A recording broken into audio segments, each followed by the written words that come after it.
All right, guys, so we're doing a little bit different intro today.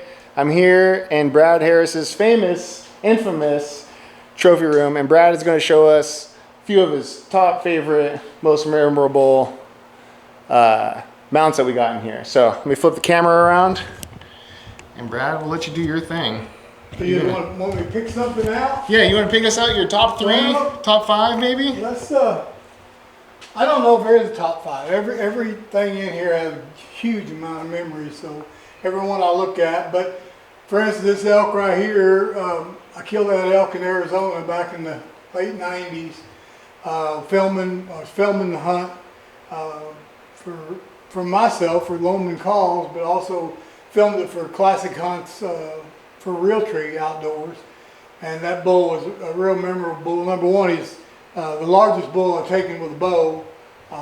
You know, he scored right at 380 inches, so he was just a heck of a bull, and gave us a good chase. Spent a full day on him, started on him early in the morning, and finally got him called in and killed just about 30 minutes before dark. So he gave us a run for our money, and it was just an incredible hunt. Was that a reservation bull out in Arizona? That is on public land bull. No kidding. Yeah, that's wow. a public land bull. I drew the tag. It's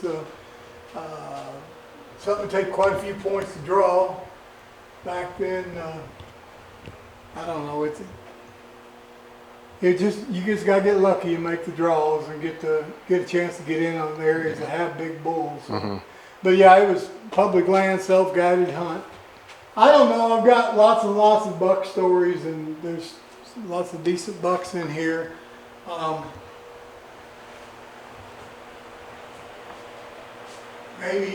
Maybe one that comes back to mind, just off the top of my head, is this buck right here. I think he scored 176 gross. He's a good buck. But the neat part about that buck is I blind called him. In other words, I was in a stand, we were videoing, had a cameraman with me. We were videoing in Kansas. And first hour or two of the morning, pretty uneventful, not seeing much. I was hunting big sign though. I knew there was a good buck there. And I was trolling. I would, every 15 or 20 minutes, I'd throw out a grunt. I'd grunt this way, grunt that way, maybe rattle a little bit and hang things up and watch and listen.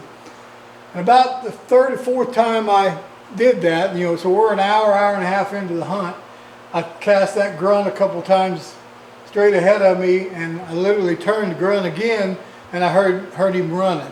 He literally came running off the hill, the next hill over, and ran right down and stopped 18 steps right in front of me. So it's, you know, goes to show you that you can't sit quietly in a stand and expect good things to happen for the most part. Sometimes you got to make them happen.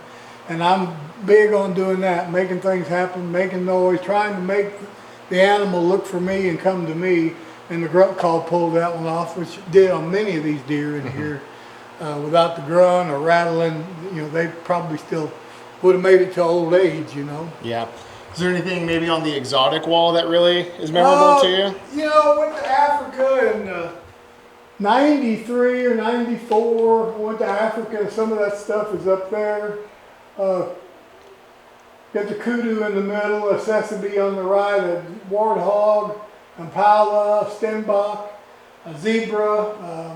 Killed quite a bit of plains game. At that point in time, they wouldn't let you hunt dangerous game with a bow, so I had to hunt plains game, and it was great. I loved the experience. Africa was an incredible experience. Incredible people, the villagers, the natives were just incredible. The trackers. I spent more time watching and following the trackers doing what they do, because they were amazing. I've hunted with some of the best in this country and some great trackers, but I've never seen anybody that can track like these natives over there can track. So I was like a dog tick on them. I mean, I was stuck to them the whole time, trying to watch and learn to see what they were seeing, what they were doing. It was amazing. A lot of it is instinctual. Their instincts are just better, sharpened. That's how they survive. But they're also very patient, and they don't miss things. They don't get in any hurry, and they pick up on little things that a lot of times I wouldn't pick up on. So it was a benefit in that regard. The hunt was great. The only neat story about it, there's several stories within that hunt, but that warthog there is just a warthog, a nice representative warthog. But I actually shot a warthog. The first one I killed over there was actually had nearly 16-inch tushes. Those are 11 and a half, 12-inch tushes. This warthog had 16-inch tushes, and at the time that I killed it, the professional hunter and that staff over there felt like it was going to be the new world record. Wow. For archery. And, you know, make a long story short, I get all my stuff back from Africa, and guess what was missing? The world record tushes. So to this day, nobody knows what happens to them. Everybody says somebody else's fault, and so they disappeared. I can tell you where they're at. They're on a wall in Germany. I won't mention the name, but there was a couple of German guys that came to that area just for a giant warthog. And I bet money that somewhere in Germany, my warthog's on somebody's wall. They were like, we'll give you X amount, crazy money for if it. you want one like this, we'll pay whatever you got for it. And so that's a bad story. That's the only real bad thing that happened to me on that trip. So, but everything in here has got a story and got, I mean, even from the smallest buck to the smallest bull. That turkey over here that one over there is my granddaughter's, and it's a 6-bearded gobbler. She was probably 11, 12 years old, and you know, I know a lot of men that are great turkey hunters that never kill a multi-bearded bird, and for her to kill a 6-bearded gobbler on, you know, her first, second, third hunt, whatever it was, that was great memories. And he came in silent, and she done a great job, because it would have caught a lot of people off guard, but she stayed solid, and the turkey shut up, and next thing, when he appeared, he was 20 yards or less. And she held her cool and did everything right. We were not in a blind. We were in the timber, moving and calling when we ran across this bird.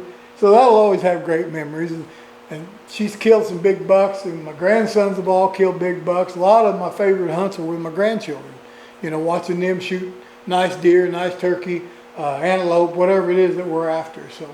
So not only do these trophies have memories, my grandkids' memories are awesome. Yeah. You know, they're the best.